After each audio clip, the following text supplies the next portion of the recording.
intentions on coming today. I really didn't. I didn't go to bed till about 5 o'clock this morning myself. And then I just popped awake at 9:30 and just happened to look at my phone, which I never do because I put it on silent. I never look at it in the morning because who the hell calls me? She's, you know, right there. And then I saw a text from one of the people that I love almost as much as I love my wife, and asked me if I was coming today. And I said instantaneously, yes, I'll be there. Leave it in half an hour. So now as I was leaving, Kelly's snoring away. Where are you going? Church. Oh yeah, I'll come with you. It's like, you just went to bed. No, I'll come with you. I said, okay. So, and I kind of had this feeling before I got here that I think I was going to be up here today. And then I'm thinking to myself, well, what am I going to talk about? You know, and I have to always leave it up to Spirit. And what Sharon's always said, when it comes to talking about things, you're not always prepared. Just talk about what you know best, and that is yourself.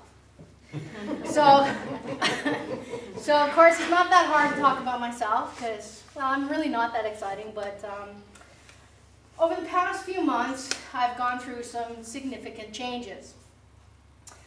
Well, to me, they're significant. Not necessarily for everybody else. It might not be that big of a deal.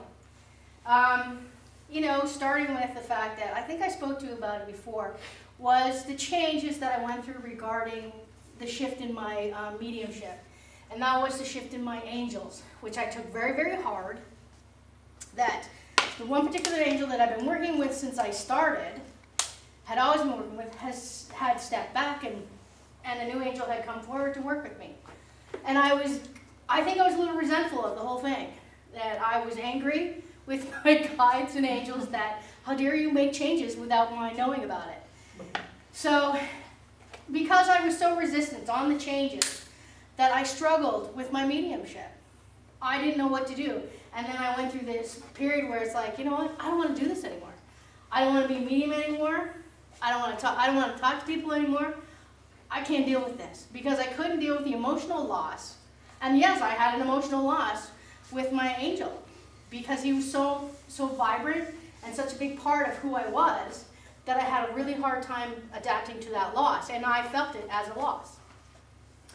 And then adapting to the new. So I said, okay, fine, I get it, you need to step back. I have changes. Mediums, we change all the time, right? And it's adapting to those changes, whether we like to or not. Because everything happens for a reason. And we're all well aware that things happen for a reason. And we agree to these reasons, whether we like it or not. So, in that shift in itself, then again I put up my walls. I said, okay, I'll work, we'll see what happens. And again, I did my mediumship work, but again I struggled. And then I kind of put it out there, well, I really don't. So my client list went, and then one reading, you know what I mean? So it became constant. Booking to nothing, because I put it out there that I wasn't prepared to work with this new angel because it didn't feel the same to me anymore. So I figured, and then I talked to Kelly about it, and I said, I can't deal with this. I don't want to do this anymore. Why? Why? Why don't you want to do it? Because I don't like change. I don't like the fact that things had changed for me, not just in my emotional state, but in my mediumship again. It's like, how many changes do you need to go through? And it's like, well, unfortunately, you're always going to go through changes. You're always going to grow. You're always going to experience new things in life. So this was one particular thing that had been so close to me, and I worked so hard to get to, that boom, we're going to mix it up for you. We're going to bring somebody else in, and we're going to change everything the way you do it. So in adapting to somebody new, again, I put up this resistance for this new angel. So I would say about a month or so ago, I guess I decided I was going to draw. I don't know what happened, maybe an epiphany, or maybe something that had happened in my life that I decided, all right, I'll drop the wall.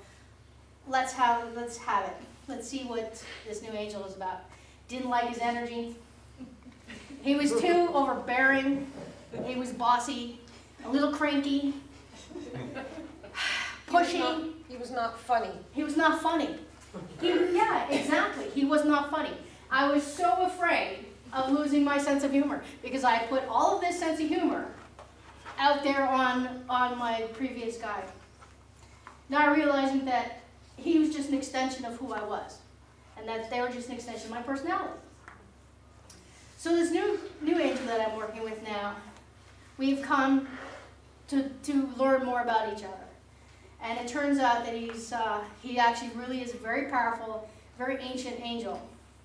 And he's actually the only angel I really have seen that has wings. That was always a running joke with me. It's that angels really don't have wings. It's just how people like to perceive them to be. And that's how I always saw it, because every angel I've ever seen never had wings. And I asked them, where are your wings? Oh, we just do that for show. Because that's what people want to see. Okay, and that gives people that sense of security. Do you know what I mean? With that energy.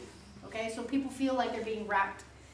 But this particular angel, he actually does have wings, and they're huge. And he's a very huge angel, and but his wings are black and gray tipped. Very fancy. He's actually very large. So I had to change and adapt to his energy. And in doing so, I realized the tools that I was working with no longer functioned for me. So, in visiting my buddy, and she said, you know what, I've got these new cards and they just don't feel like they're working for me. I think they're supposed to be for you. And sure enough, she gave me those cards, and I vibrated, and I was like, a kid in a candy store. Exactly. Like I was, and I couldn't give enough readings that day because I had so much energy, and I thought, like I was on adrenaline because I was just hyper, and I felt like I made that connection that I needed to make. And I realized that that was a change, even though I had put a block up on it. And when I finally accepted it, and accepted that change, I really connected with it, and it helped my energy flow again, because that's where the disconnection was. I couldn't connect with anyone. I couldn't get my energy to flow. And making that connection with my new guide allowed my energy to once again flow. And now I think that I'm probably a better medium now than I was 6 months ago, because I feel that this new connection and this new energy and this new higher energy has only helped to improve not just my mediumship, but my life in general. So things have been going great. And I've had, my client level went back up again. And then more changes came. And then the most recent change that I've had to deal with, which I got angry at first, I went to work one day. I work 12-hour shifts. So I work a specific rotation. My entire life is planned out for the entire year. I book everything for the entire year. I go to work one day, the boss says, come on in, we're going to talk about stuff. I didn't do it, it wasn't me.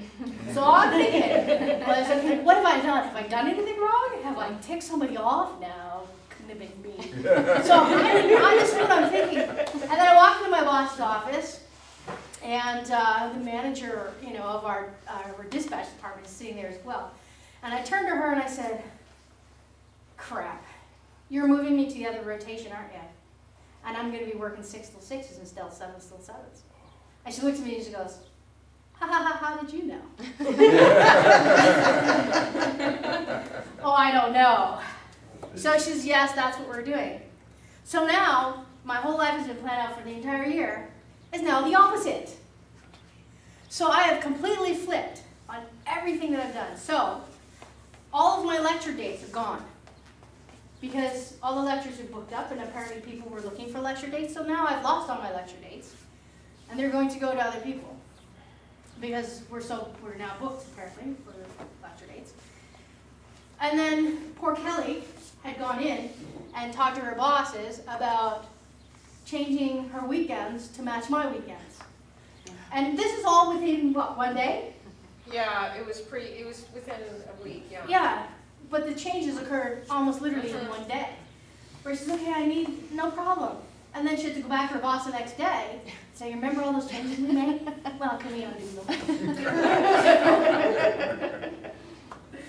So, and I thought about it, and I think I was very angry at first. And it's like, well, and I actually said to my boss, you know what? you just messed up my whole life. You messed up my whole year. I said, you know what, and you actually cost me some money. And he said, oh, I'll go to the big boss and see if he'll give you some petty cash. You know, so that was, you know, it's like, okay, all right, I get it. I'm overreacting to the whole thing. But I've had to adapt. I had to accept the changes because he said to me, he says, look, he says, if you don't take this change, then we have to fire somebody. And I don't want that on my head. I don't really want anybody to be fired. And okay, it's not that really dramatic. I was being a little drama about it. It wasn't really that necessary. Because really, in the grand scheme of it, if you accept the changes, it allows you to understand the reasons behind it. And I get it, the reason behind it is, you know, it's a big corporation, one of the largest on the planet, and it's just like, are you doing this just to save money, or are you trying to save jobs? And it's like, no, we're trying to save jobs. I said, okay, fine. I can deal with it. It's really not that much of a big deal. I can survive. I can rearrange things. So I'm doing the best that I can to make the changes that I need to make in order to adapt to the changes that have been literally forced upon me. And I realized that it's not really, the changes that have occurred to me, maybe not to you, aren't really that dramatic or really not that, because everybody in their lives goes through different types of changes, whether they're big dramatic changes or they're little changes. It's like when you go to school and you're going into a new grade or you're changing schools. It's kind of dramatic. It's kind of a little stressful. You got to make new friends, you got new teachers, you don't know how people are going to be, but you have to accept the fact that you got to move on, you got to continue, you got to change schools, right? You got to change classes. It gives you an opportunity to meet new people. So now I'm on a different rotation, and there's a whole new group of people I hadn't even met before, because we were complete opposites of one another. And it turns out they're actually not that bad. Because my team kept telling me, oh, you're going to the B team. Oh, you've been demoted to the B team. They suck. It's like, no, I look at it as, no, you know what, I'm going to the B team to stabilize them. And so, you know, I had to change my outlook on it. And I understand that, like I said, some changes are very dramatic, where they affect us psychologically, emotionally, physically, and spiritually. Thank you. I was trying to spit that one out. Like, you know, the things that Kelly has been through the past day or so. One of the biggest, I think, losses that we experienced. Breathe. I'm going to need some tissues. The biggest loss we experienced this year was the loss of a friend. It was unexpected after the birth of her child. And a week before that, I had lost a friend at work. Who, the funny thing was they both passed away from the same thing. So for the first, I think, couple months of this baby's life, I avoided him. You should see this kid. He looks like he's about 3. He's about, what, 6 months old? Yeah, he was born in December. Yeah, so he's the biggest kid you've ever seen, and he's beautiful, and he's a lot of fun, but I avoided him because I didn't want to deal with the change. I didn't want to deal, because I felt guilty too, because 9 months prior to that, I gave her a reading and I asked her not to have the baby.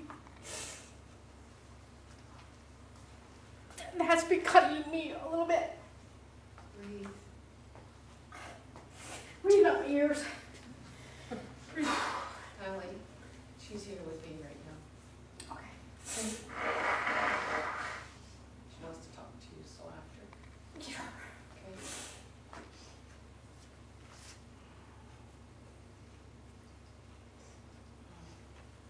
Sorry. So, like I said, I avoided the baby probably for a good 3 months, maybe even longer. All right, almost 6 months. My best friend, who the baby lives with, and his dad, she's always texting me. He's 13 now, because she was getting upset with me because I'd been avoiding and hadn't been to see the baby. But we went a couple weeks ago. We had a really good time. He's an awesome kid. He's funny, but he's just so huge. Anybody want to see a picture of him? Later, I got lots of fun. Because I got a picture of him and his cousin, and they're only a week apart. One is like this, and the other one's like that. They look like Brett and Darlene. Yeah, actually, they do. So there's no point in avoiding emotional changes. I mean, I consider it a change because I'm not, on an emotional scale, I've changed dramatically. I went most of my life being very unemotional, very detached from everything. I don't think I cried until I was about 18. And I think I cried once when I was 18, and then I didn't cry again probably until I was about 30. And then I came here and started crying a lot. So, just the changes, and it was in the acceptance of those changes, I think is what I'm trying to get at. Is that accepting those changes and allowing to work through the process of those changes and not fighting the changes has allowed me to move easier through them and have allowed me to grow as an individual and understand that the changes that happen were the ones that I agreed to, and that I have always learning a lesson in every change that occurs, whether it's this little tiny that, yeah, you know what, I get to meet more people, and you know what, I'm not. And then I have to adapt. And make me adapt, yeah. And I appreciate things a little bit more than I think I did before, because I don't block the changes so much, especially the ones that have happened recently. And I realized that just in these past few weeks, that fighting the changes, it's not worth it, you know, because it only helps you grow, and it only helps you move forward. And thanks.